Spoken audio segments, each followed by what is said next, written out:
เราพี่น้องสบายดีจ้านะกินข้าวร่วมกันเลยลูกการถูกแรงเสียแรงใจถูกแรงใจนะก้อยอันนั้นก้อยหมักเหล็กไหมหมักเหล็กไหมใส่หอยหัวหอยยังไงหอยสลีหัวหอยสลีแซ่บๆเลยหอยสลีมาจะใส่กระซื้อหัวหอยตลาดร้านนี้ได้อะไรแบบนี้ลวกไปบ้านไหนบ้านลวกแล้วประมาณนั้นลวกไอ้นั่นลวกแล้วไอ้อ่อนเด็กแล้วความหมายน่ะของในตลาดมันยังกันแล้วแต่ต้องลวกสะก่อนกระบอกเขาเขาตู้เย็นเขาก็มาลวกมาขัวยังเรียบร้อยเป็นจะมากอยไปถึงกินแนวนั้นเนาะต่อแหล่มันบ่หลวดมันบ่ล่างอีถากมึงอีถากหนาลายตัวนั่นแหละเขาก็ได้บีเป็นโค้งเข็มเขาเลยได้ก็เลยได้กึ่งตาตะกันถ้าคุณมาคุมในกระบอกเขาขวดต่อแหละKim người cô cả xuống là biết đâu xuống đâu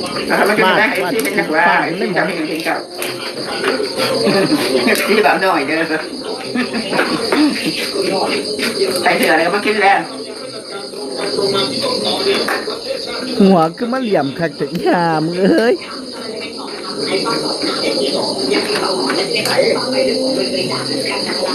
อย่าเพิ่งเครียดใจเย็นเอาข่าวดังก็หาสุดพอต้องเนี่ยข่าวหาพอต้องอะไรมันดังผู้ใดแม่ผู้ใดครับผู้ดุผู้ขยันผู้โมเลยแล้วมันจะเป็นอย่างสามถอดร้อนดังคนเมืองเราไปกินน้ำเล้าเลยกินทอดเอ็นกับแก้มมันอ่ะมันอะไรบ้างมันอะไรน้ำยังไงเนี่ยน้ำแบบนี้ได้ยังจะไปเป็นกับแก้มไปซื้อโลนึงเป็นหางแต่ทอดคืนนี่จะทอดนี้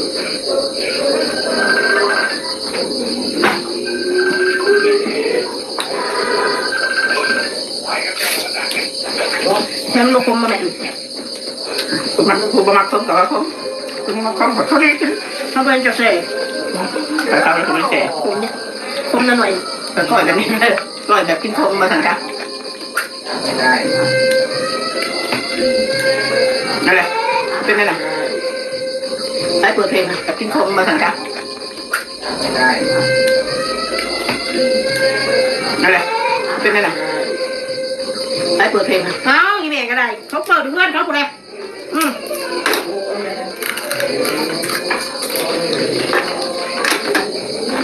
เขาหลังสด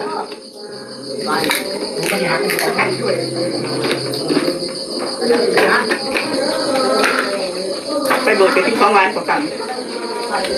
เสร็จมาประกันว่าบุญมาประกันใจเขาไม่หอมากกับบ่ว่าอีหาหอมาหลายบ่ว่าแบบไม่ก็บัน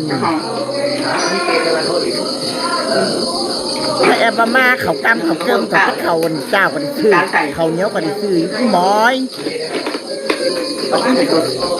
อีผากเลยแกกูก็ว่าเป็นจะไม่อยากสักแตกเป็นขึ้นหยอบเอาอีผากนะเสียแต่อีตูดกินจะมาด่าขาแกงดีเนาะไม่เนาะเอาบอกจะมาแกะมาขี่คุยซุปแม่งน้ำแบบไม่ความยอมคือเราก็แซ่บคุณเนี่ยคือกระดาษนั่นง่ายๆด้วย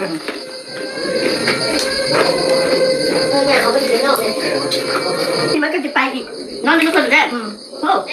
น้องนี่เข้าพ่อมาส่งมันเขาเพี้ยนแต่เต้าเยอะอันอุไรทองอย่าไปนอนแล้วมันจะเศร้าแล้วของเขาเพี้ยนบนเขาหน้าเลยไปเท่าอะไรมึงมาเท่ามันบอกนอกจากไปนอนแม่จะไปโลดลูกเช้าเลยพอปิดจะมาชงมาแต่เช้าลูกแต่เช้า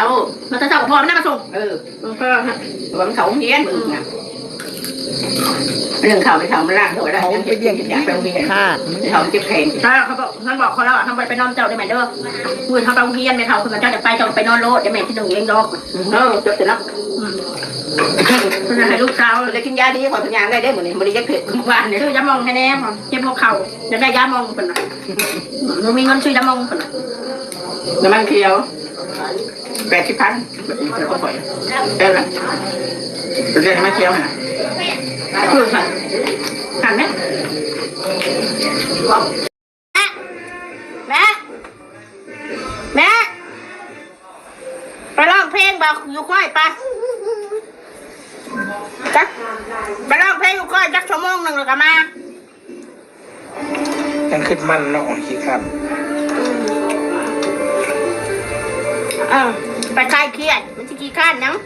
มันสิเบิดเงินหลายไปหันนะ ม่วนเลยเนาะ มันม่วน เป็นทำไมเขาอยู่นี่แม่เขาก็ทำไมม่วน เอ้ย เอ้ยบ้าน ลากข้อละไรแม่มึงนะเตะขั้นข้อผลทำบ่ไปเอาบ่ไปนะแม่มันเตะกันข้อเลยอีบอกกัน ทำไมเขาอยู่นี่ เอ้ยมึงกินบ่ได้ดอกถ้าแม่บอกนะมึงมาเดี๋ยวนี้รถมาอีห่านี่บังคับตายจะกูมึง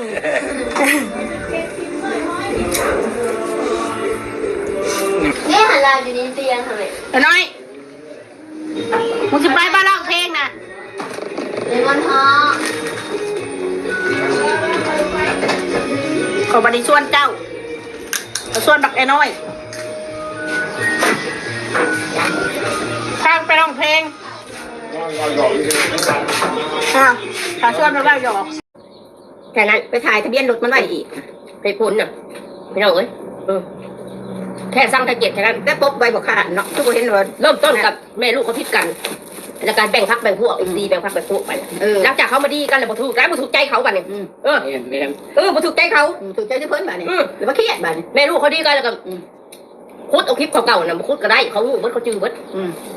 จำเบิดแต่ละคนน่ะจื้อเบิดสถานการณ์เป็นอะไรคนที่เขามาในรังเนี่ยเขาบ่ฮู้แล้วเขาก็ซื้อว่าแม่นแหละคนที่ก่อนๆเคยเบิ่งเคยฮู้จักมาเขาฮู้เบิดเหตุผลก็เลย บ่รู้ล่ะกูจะ อาศัย ไม่ แน่ ปาก เอา หมา คลิป อี เอา หน่อย ของพวกนี้น่ะมาหากินน้ำโลกโซเชียลน้ำแพวเลย อีดองนั่ง ตอนนั้นซะ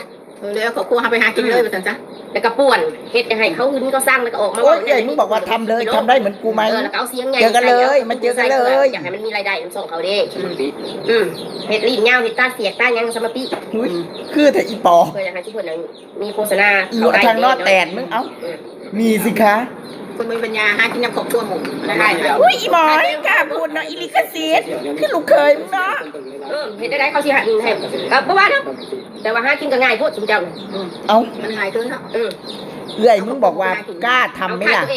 ทำได้ไหมล่ะ มีคนเบิ่งในสารใช่เฮาแบบมีพื้นฐานมี FC ติดตามแล้วแล้วบ่มีก็หาไซว่าโอ้ ว้ายยอยไม่ได้ตัดต่อเรื่องกินหยากินกินโผล่มึงจริงสันดานผมมึงจริง เฮ็ดช่องมาด่าแม่เฮ็ดช่องมาด่าลูก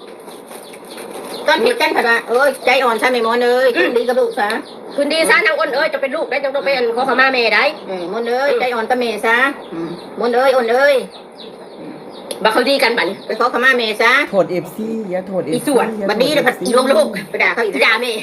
อีนี่ละคุณเสด็จอีนี่ละคุณ ตายอีดินยักษ์ อีปากมาปากประเดกบัดเจ้าของไอ้พิมพ์มาประชุมพิมพ์นะปากบ่มาหรือปากบ่ประเดกเลยนั่นน่ะบ่ได้ยุ่งเรื่องชาวบ้านนั่นน่ะ สรุปแล้วก็ความสำคัญอะไรการหาเงินหาคำในโลกโซเชียลมันจะเป็นจังซี่แหละพี่น้อง ท่านสิเว้ากันเด้อ แม่นคันบ่ เขา มี ด่าเขาพิมพ์ด่า